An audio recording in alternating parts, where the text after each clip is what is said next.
Another week, another weekly reset. This is the weekly reset where we go over Nightwave, we go over Teshin, all that jazz for the week. There will be time codes in the description below if you want to skip to a certain section. As per usual, though, let's begin with Nightwave. And Nightwave, honestly, they didn't talk about Nightwave much at all. I was actually a bit shocked that they didn't seem to talk about Nightwave at all. Okay, anyway, complete 3 different K-Drive races in the Orvalis on Venus or in Cambodian Drift on Deimos. Yes, there is technically a K-Drive race you can do on Deimos with Grandmother of all people. Yeah, who knew, right? Complete 3 scans for Cephalon Samaris. Then we have defeat the Orworm in Steel Path. We have survived for over 20 minutes in Cuba Survival. This is going to be one of those story time with Vamp type things. Okay, so it's called Hold Your Breath, mostly because this challenge or act used to be a lot harder. See, it used to be that you had to survive for 20 minutes in the Cuba Survival without using any of the life support things. So you could only use the capsules that the enemies dropped at life support. You couldn't activate life support, or it would end in a mission failure or an act failure. That's why it's called Hold Your Breath. Fun fact there. Then we have kill 30 XMS, complete 15 missions, and kill 500 enemies. You know, the normal just for playing or when you play for the week.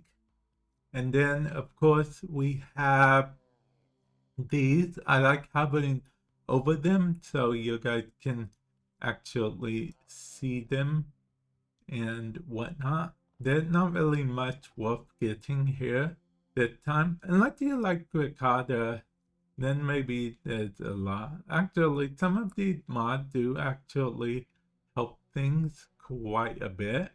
So, yeah.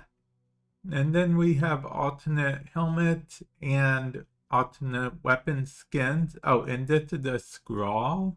A scroll, you know, for your K-Drive. Yeah. I don't use K-Drives a lot, if I'm being honest. I don't go to the open worlds a lot. Maybe I should. Okay, this dude and this thing come together to form a boss fight. Okay. So, yeah. It's an annoying boss fight, but it's how you get the glass sword. Yeah, he actually dropped the glass sword or whatever you want to call it. He's a very annoying boss, okay? Very, very annoying. If you look further back in some of my videos, you will see the boss. But yeah, I barely was able to do him. Such an annoying boss. Because you'll have to do the jumping. You know what? I don't even want to think about it. That's how annoying. And these are fully built or can catalyst and reactors. You don't gotta worry about them being blueprints at all. Now, let's see what our good buddy Teshin has to offer, shall we? Teshin has a Zal Ribbon mod. I'm a little bit disappointed in the Teshin, buddy. I thought we had something. Okay, you know what? Whatever. It's cool. It's okay. A Zal Ribbon mod is fine. I mean, I have all the Zal Ribbon mods already. That's why I'm not a big fan of the Zal Ribbon mods. But if you need a Zal Ribbon mod, you can get one for 75 still essence. Also, low-key, do you guys think there should be more Zals added to the game? Because I feel like the crafting system was a hype for a while, but then, kind of moved on. But I feel like if it's popular enough demand, it will be done. So let me know what you guys think of that. The circuit. Okay, so for the circuit, we have Hydroid, Mirage, and Limbo. Limbo and Mirage, you do a quest to get them, plain and simple. Hydroid, you do gotta beat Bayheck, which he's annoying in my opinion. So if you're new to Warframe and don't have base Hydroid, I would recommend to get him this way. But I am going with Mirage just because I can. Okay, I can do what I want, guys. Okay, so yeah, and then we move on to the still path to see. These are the Incarnon adapters available. I recommend the scanner personally. To put my scanner with the Incarnon adapter, probably my go-to melee weapon if I'm being honest. And then, yeah, these are all the options. But if you have them all already, like I do, you can come over here and choose items. Yeah. And then hit confirm.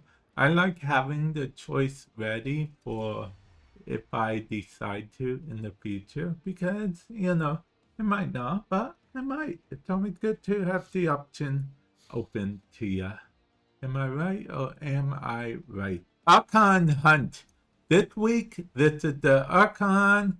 This is the reward you get, Archon Shard, this exact Archon Shard, for beating him during all three parts of the Archon Hunt, rather.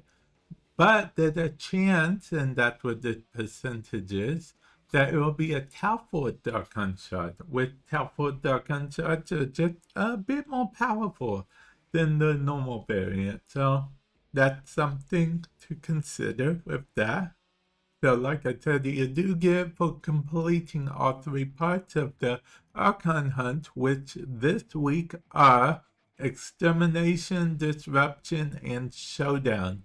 Showdown is basically like an assassination type mission where you fight said Archon, but the game sometimes doesn't count it as an assassination, so take that as you will with that. Descendia.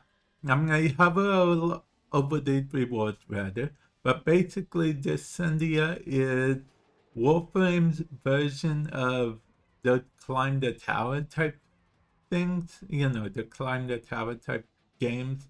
Picture like a Mortal Kombat-esque type thing, but instead you're descending to the lower parts of the dungeon, if you will.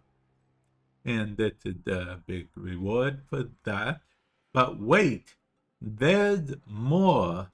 We can go to the Steel Path version. Yes, Steel Path version had different rewards, and as you may have guessed, it's a bit harder than normal mode. Actually, that's why I think the reward should be a bit better. I mean, Eidolon Lens isn't bad, I suppose. And just in case you're wondering what the locked things are, they are checkpoints. Every 7 floors, there's a checkpoint. So you can always decide you don't want to do all 21 in one go. Well, because the checkpoint happened to also be the final boss checkpoint. So, a checkpoint, I assume right before the final boss? Yeah. Maybe, probably. I don't know. I've never stopped at the checkpoint. Okay.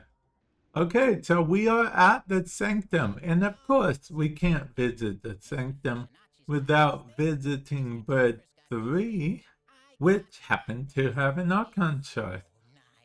It's 1 per week, and it's random which Archon shard out of the 3 that Bird 3 will have.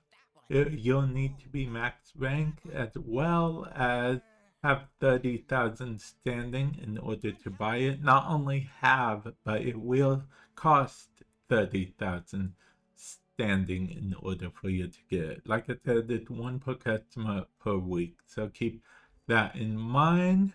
But, but 3 isn't the only game in town at the Sanctum. If you go to Deep Archimedea, you will see these are individual parameters, so they're different for everyone. These, however, if you select them, they make stuff harder. Literally, that's their purpose. Because the harder things get, the more rewards you get for completing them. That's the whole full origin reason of Deep Archimedea. But, it's not the only one in town. Well, thinking about it, probably is the only one in town, considering in order to go here, we have to go here, which is a parallel universe, pocket universe, where it's 1999 all day, every day. So you'll always get to party like it's 1999 here.